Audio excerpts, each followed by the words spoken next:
बात आज की चैनल के कार्यक्रम आर पार में मैं सुरेंद्र चतुर्वेदी आपका स्वागत करता हूं। दोस्तों, केकड़ी को लेकर आज हम चर्चा करेंगे। केकड़ी के कोहरे में शत्रुघ्न और राज ऋषि के चेहरे लग रहे हैं जैसे परछाइयां। पलड़ा शत्रुघ्न का भारी। रघु शर्मा का कार्यकाल शानदार, मगर कहानियां कर रही हैं पीछा। आत्मदाह में निकले प्राण तलाश रहे हैं मुक्ति के रास्ते। हिंदुस्तान में एक मुहावरा बड़ा लोकप्रिय है, तीनों लोक से मथुरा न्यारी, सबसे अलग, सबसे विचित्र। इसी तरह राजस्थान में 200 विधानसभाओं में केकड़ी सबसे अलग है। इस क्षेत्र में मतदाता बड़े चतुर और तेज तर्रार हैं। दिल की बात जुबान पर तो दूर, चेहरे पर भी नहीं आने देते। इस बार चुनावों में केकड़ी के मतदाता कमाल की चतुराइयां दिखा रहे हैं। आकलन करने गया तो पता चला कि इस क्षेत्र में चुनावी घमासान चरम पर है। तलवारें हवा में चलती तो नजर आ रही हैं, मगर किसके हाथ में यह पता नहीं चल रहा। केकड़ी में यह हाल है कि कौन कांग्रेस में है, कौन भाजपा में, यही पता नहीं चल रहा।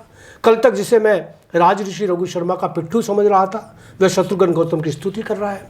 और जो शत्रुघ्न गौतम की नाव में चप्पू चला रहा था, वह रघु शर्मा का केवट बना हुआ है। फोन पर किसी से जुड़ा है, कार्यालय में किसी के साथ है। ऐसी दोगली राजनीति मैंने कहीं नहीं देखी। बिना आत्मा के लोग अपने जिस्मों को लेकर नारेबाजी में व्यस्त हैं। यहाँ मुख्य मुकाबला भाजपा के शत्रु नाशक यानी शत्रुघ्न गौतम और कांग्रेस के राज ऋषि रघु शर्मा के बीच है। मतदाता की नज़र में दोनों में कोई विशेष फर्क नहीं।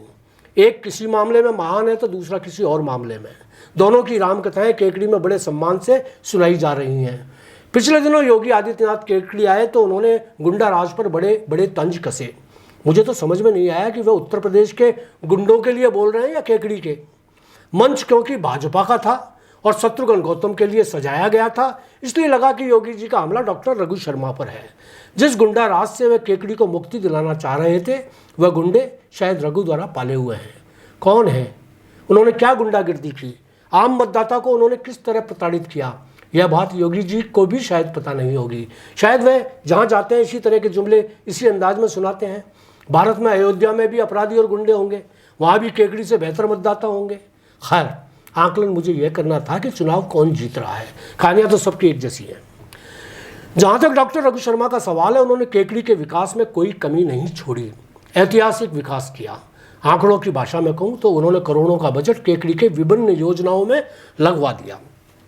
विरोधी भी यह मानते हैं, मगर मानने के साथ वह यह बात और जोड़ देते हैं कि जितना विकास हुआ उसमें जमकर घपले हुए और जमकर लूटपाट हुई। माफियाओं के जरिए चांदी काटी गई, भ्रष्टाचार का नया इतिहास रचा गया। इतिहासकारों से मिला तो उन्होंने आश्चर्यचकित करने वाली कहानियां सुनाई। ऐसे ऐसे किस्से कि सुनकर लगा जैसे राज्य के सबसे बड़े भ्रष्टाचारी केकड़ी में ही विराजमान है। कुछ किस्से तो गुजरात में जमकर पैसे लेकर टिकट देने के भी थे। पिता पुत्र की जुगलबंदी की वारदातें भी चौंकाने वाली रही।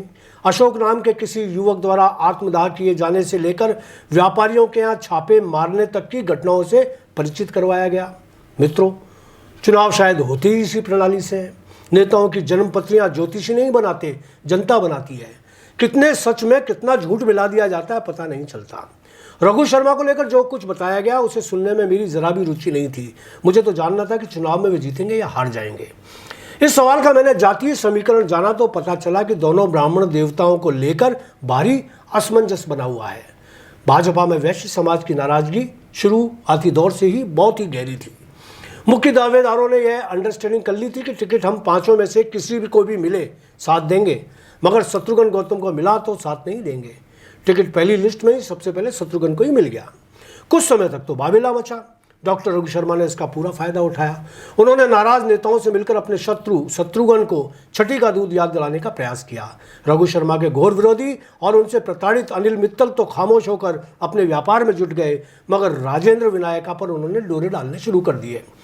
भाषणों में पिता पुत्र दोनों ने नाराज विनायका की प्रशंसा में कसीदे काटने शुरू कर दिए। यहाँ तक कह दिया कि पिछले चुनाव में जब विनायका खड़े हुए तो शत्रुघ्न ने उनसे मिलकर भीतरघात की। कोई और होता तो राज ऋषि के जाल में फंस जाता, मगर विनायका ने पार्टीनिस्ट कार्यकर्ता की तरह अपने कदम थाम लिए। आज भाजपा ने पूरी तरह डैमेज कंट्रोल कर लिया है। रघु शर्मा की लोकप्रियता को नकारा नहीं जा सकता, मगर उनसे जुड़े किस्से और उनके द्वारा किया गया व्यवहार चुनाव में अंडरकरंट काम कर रहा है।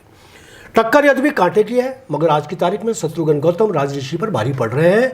उनका जीतना तय माना जा रहा है। जो लोग इस बार शत्रुघ्न को जीता हुआ बता रहे हैं, उनको बता दूं कि धन बलियों और बाहुबलियों की ताकत को कभी कम नहीं आंकना चाहिए। पैसा चुनावों के रुख भी बदल सकता है। सावधानी हटी कि दुर्घटना घटी। आज इतना ही, कल फिर मुलाकात होगी। धन्यवाद।